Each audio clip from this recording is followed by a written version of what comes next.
আগামী 10ই মার্চ তৃণমূল কংগ্রেসের কাণ্ডারি অভিষেক ব্যানার্জির ডাকা জনগর্জন সভার জন্য ব্রিগেড চলো অভিযানের প্রস্তুতি সভা অনুষ্ঠিত হলো হুগলি অঞ্চল তৃণমূল কংগ্রেসের উদ্যোগে কুলে সুকান্ত বাজারে। উপস্থিত ছিলেন খণ্ডঘোষ বিধানসভার বিধায়ক নবীন চন্দ্র বাগ, খণ্ডঘোষ ব্লকের সংখ্যালঘু সেলের সভাপতি শেখ হাসানুজ্জামান, খণ্ডঘোষ পঞ্চায়েত সমিতির কর্মাধ্যক্ষ শেখ সাইফুদ্দিন, উকৃত গ্রাম পঞ্চায়েতের প্রধান অপূর্ব কুমার হাজরা, উকৃত অঞ্চল তৃণমূল কংগ্রেসের সভাপতি শেখ হাবিবুর রহমান সহ অঞ্চল নেতৃত্ব ও কর্মীরা। অনুষ্ঠানের প্রথমে পঞ্চায়েতের সভাঘরে একটি জনগর্জন বিষয়ক একটি সভা অনুষ্ঠিত হয়, পরে কুলেবাজারে মিছিল ও পথসভা অনুষ্ঠিত হয়। আজকের এই বিশেষ সভায় এবং মিছিলে মহিলাদের সংখ্যা চোখে পড়ার মতো। আমাদের সমিতির আমাদের সঞ্চালক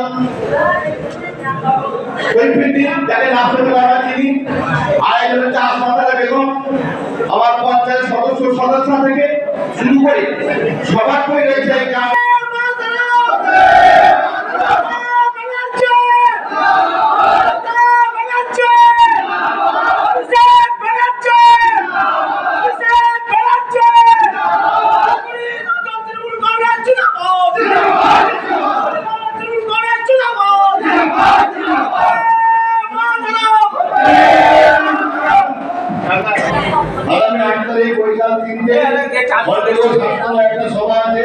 সেই সভায় আমাদের উকৃত অঞ্চল তৃণমূল কংগ্রেসের সভাপতি হরিপুর রহমানের নেতৃত্বে উকৃত অঞ্চলের ব্যাপক সংখ্যক মানুষ গিয়ে সেই কর্মী সভা থেকে এমন আওয়াজ তুলতে হবে, কেন্দ্রের যে বিজেপি সরকার তাদেরকে বুঝিয়ে দিতে হবে যে জনগর্জন সভা যে ডাক।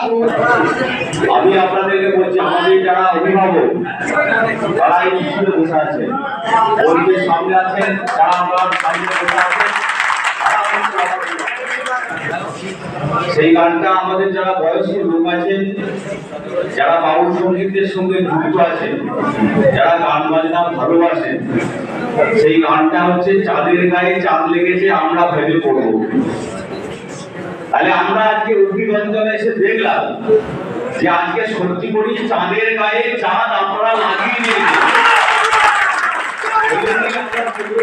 আমরা যেটা ভাবছি যে আমাদের উকৃত অঞ্চল 2024 সালে যে লোকসভা নির্বাচন, সেই নির্বাচনে আমরা হয়তো 3000 ভোটে লিখব, আমরা মনে মনে ভেবে রেখেছি। কিন্তু আজকের যে সভা, মাত্র আমরা গতকালকে আমরা চাঁদ ভাইকে বলেছি যে আপনাদের এখানে একটা সভা করতে হবে। সেই সভায় 24 ঘন্টা নোটিশের মধ্যে যেভাবে আজকে জনজোয়ার তৈরি হয়েছে এবং এখন এর থেকে আমরা বলতে পারি যে খণ্ডঘোষ ব্লকের 10টা অঞ্চলের মধ্যে সব থেকে বেশি ভোটে লিড দেবে আমার এই উকৃত অঞ্চলে। আজকে আমরা এখানে সভা ডেকেছি একটা কারণে, যারা আজকে ধরুন আমাদের তৃণমূল কংগ্রেসকে বিভ্রান্ত করার জন্য তৃণমূল কংগ্রেসের পতাকাটাকে ধরে নিয়ে আজকে শুধুমাত্র চাঁদ ভাইকে বিভ্রান্ত করা নয়, আজকে তৃণমূল কংগ্রেসকে যারা বিভ্রান্ত করার চেষ্টা করছে তাদের আজকে মুক্তর জবাব দেওয়ার জন্য অভিষেক বন্দ্যোপাধ্যায় জনগর্জনের ডাক দিয়েছে ব্রিগেড প্রাগের গ্রাউন্ড। তার আগে আমাদের খণ্ডঘোষে 8 তারিখে একটা সভা ডাকা হয়েছে, যে সভায় আজকে জেলা নেতৃত্বরা আসবেন এবং সেই সভায় আজকে যেভাবে আপনারা উকৃত অঞ্চল থেকে যে জনগর্জনের আজকে আওয়াজ তুলেছেন, সেই আওয়াজ আজকে আমাদের খণ্ডঘোষ হাটতলায় কিন্তু আজকে 8 তারিখে নিয়ে পৌঁছাতে হবে এবং আজকে আপনাদেরকে দেখাতে হবে যে আমাদের খণ্ডঘোষ গ্রামে, যে গ্রামে আজকে 10টা বছর এমপি হয়েছে আজকে সৌমিত্র খাঁ, যিনি আজকে প্রার্থী হয়েছে আমার 10টা অঞ্চল থেকে, তাকে ভোট দিয়েছে। আজকে খণ্ডঘোষ অঞ্চলে খণ্ডঘোষ আমাদের গুরুশিব তলা রয়েছে, সেই গুরুশিব তলায় যখন সে মন্দিরে পুজো দিতে যাচ্ছে, আপনাদেরকে সেই প্রশ্ন করতে হবে। খণ্ডঘোষ হাটতলায় যখন তিনি আজকে থানার সামনে দিয়ে গাড়ি করে নামছে, তখন তিনি ভাবছেন যে খণ্ডঘোষের লোকরা আজকে ওকে আদর করে লস্যি খাওয়াবে।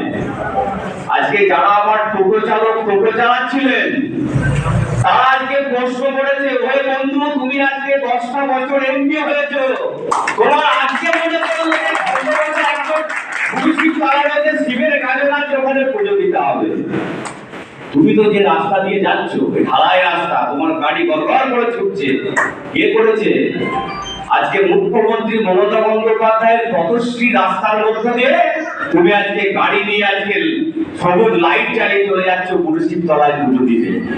আজকে আমাদের ছেলেরা, আজকে আমরা বলিনি, টোটোওয়ালারা হয়তো আমাকে তারা ভোটও দেয় না, তারা আজকে প্রশ্ন করছে যে তুমি আজকে 10টা বছর আজকে তুমি এমপি আছো, তুমি খন্ডঘোষ ব্লকে, খন্ডঘোষ অঞ্চলে, খন্ডঘোষ গ্রামে কোন জায়গায় তোমার আজকে পা পড়েনি। তুমি আজকে তোমার নাম ঘোষণা হওয়ার সঙ্গে সঙ্গে তুমি চলে এসছো আজকে খন্ডঘোষ গ্রামে পুজো দিতে।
পাওয়া যায়নি, কিন্তু আমাদের বলতে হবে যেখানে লাইট রয়েছে, এই লাইটটা কিন্তু আমাদের সম্পূর্ণ আমাদের বিধায়ক সাহেবের দেওয়া। এখানে যে রাস্তাঘাট হচ্ছে এটা আমাদের পশ্চিমবঙ্গ সরকারের দেওয়া, কিন্তু আমরা চিন্তা করতে পারছি আজকে বিজেপির নিজস্ব কোনো ক্ষমতা নেই। বিজেপি শুধু ধর্ম নিয়ে খেলা করছে। আজকে যেভাবে প্রত্যেক জায়গায় যে উন্নয়ন, সে উন্নয়নকে স্তব্ধ করে দিচ্ছে বিজেপি, শুধু ধর্ম ছাড়া কিছু বোঝে না। কিন্তু আমাদের মুখ্যমন্ত্রী মমতা ব্যানার্জি, উনি কি ভাবেন? উনি শুধু মায়েদের কথা ভাবেন, ছাত্রদের কথা ভাবেন, মুসলিমদের কথা ভাবেন। আমি শুধু একটা কথা বলি, আমাদের যে পশ্চিমবঙ্গের মধ্যে যা সব মুসলিম আছেন তারা উদ্দেশ্যে বলি, আমি আমার গ্রামে দুটো কবরস্থান খেয়েছি 1 কোটি টাকায়। আগে তো এরকম কোনো প্রকল্প থাকেনি যে এখন বড় বড় কথা বলবে। আর সিপিএমকে বলি, সিপিএম বড় বড় কথা বলে, আজকে দেখবেন সর্বত্র জায়গায় পথ বেড়া হচ্ছে মানুষকে। আজকে যারা এই বর্জন শুনবেন আজকে সভাতে, যারা এখানে বিজেপি করেন, যারা তৃণমূল, আমাদের যারা সৈনিক আছেন, তাদের যে জনগর্জন, তাদের জনগর্জনের আওয়াজে আজকে সমস্ত বিরোধীরা আজকে ভয় খেয়ে যাবে। এবং আমরা এটা অঙ্গীকারবদ্ধ যে উকিলাঞ্চল যেভাবে আজকে সংগঠিতভাবে আন্দোলন শুরু করেছেন, সেই আন্দোলনের মধ্য দিয়ে আমাদের খন্ডঘোষ যে হাটতলা আছে, হাটতলায় হচ্ছে আমাদের 8 তারিখের জনগর্জনের সভা। জেলার নেতৃত্ব আসবেন, সেখানেও এরা এখান থেকে যে লোক সমাগম তৈরি হবে, লোক সমাগম যাবে, সেটাও কিন্তু রেকর্ড সৃষ্টি হবে। তার জন্যই কিন্তু আজকে আমরা এই প্রস্তুতি সভা আয়োজন করেছিলাম। এই প্রস্তুতি সভায় আজকে সমস্ত গ্রামের মানুষরা উজাড় করে দিয়েছেন তাদের একটাই অঙ্গীকার যে মুখ্যমন্ত্রী মমতা বন্দ্যোপাধ্যায়কে 2024 সালের আমাদের যে 42টা আসন, সেই 42টা আসনকে আমরা তার হাতে তুলে দেবো এবং খণ্ডঘোষ বিধানসভা থেকে আমরা যে 50,000 ভোটে লিড দেবো এই অঙ্গীকার কিন্তু আজকে আমাদের কর্মীরা নিয়েছে। কি বিষয়ে মিছিল করলেন, কে কে উপস্থিত ছিল এবং কোথায় অনুষ্ঠিত হলো? আজকে আমাদের মাননীয় মুখ্যমন্ত্রী মমতা বন্দ্যোপাধ্যায় যে নির্দেশ দিয়েছেন আমাদেরকে, যে আমাদের যে আজকে 10 তারিখে যে আমাদের হচ্ছে জনগর্জন যে আমাদের সভা ডেকেছেন যে ব্রিগেড ময়দানে, সেই ব্রিগেড ময়দানে যে জনগর্জনের সঙ্গে মানুষকে যে জনজোয়ার তৈরি করতে হবে, তা থেকে আমাদেরকে যে কর্মসূচি দেওয়া আছে, আমরা উগড়ি অঞ্চলের পক্ষ থেকে এবং খণ্ডঘোষের বিভিন্ন প্রান্তে আমরা এই প্রোগ্রাম করছি। আমরা সেই জনজোয়ারের মধ্য দিয়ে আজকে মানুষকে সংবদ্ধ করতে পেরেছি এবং আমাদের 8 তারিখে যেটা আমাদের খণ্ডঘোষ ব্লকের যে জনজোয়ারের যে আমাদের খণ্ডঘোষে যে আমাদের হাটতলায় যে আমাদের ডাক দেওয়া হয়েছে, সেই ডাকে আমরা যাব এবং 10 তারিখে আমরা 6টা উগড়ি অঞ্চলের পক্ষ থেকে আমরা বাস ছাড়বো। মাননীয় মুখ্যমন্ত্রী মমতা বন্দ্যোপাধ্যায়ের যে জনগর্জন সভা, সেই জনগর্জন সভাতে আমরা গিয়ে আমরা প্রমাণ করব যে উগড়ি অঞ্চল খণ্ডঘোষ ব্লকে